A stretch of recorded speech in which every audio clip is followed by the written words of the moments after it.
Assalomu alaykum azizlar. 2025-yilda uyimda qanday remont qilib o'tsam ekan deb o'ylab turgan bo'lsangiz, hozir sizlarga bitta chiroyli mehmonxona remontini ko'rsatamiz. Bu yerda narxlari bilan sizlarni bir qator tanishtirib o'tiramiz.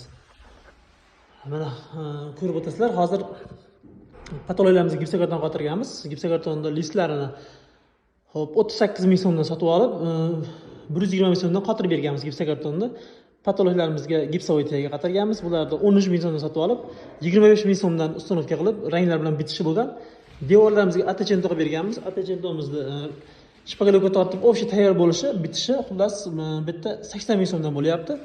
Undan tashqari lepka, mayda lepkalarimizni bir qator tanishtiramiz. Buni 7 ming so'mdan sotib olib, 20 ming so'mdan o'sha montaji, ranglarigacha bitishi 20 ming so'mdan bo'lyapti. Eng go'zal joyi Vensiyanka joyimiz. Vensiyankamizni kvadratini 250 ming so'mdan qilib berganmiz. Azizlar eslatib o'tamiz, bu yerda faqat xizmatlari ketyapti. Xizmatlari. Buning ichiga materiali kirmaydi. Kimga shunaqa xizmatlar kerak, bemalol bizga murojaat qilaverasizlar. Inshaalloh qo'ldan kelgancha chiroyli xizmat ko'rsatib beramiz. Sog' bo'ling, salomat bo'linglar.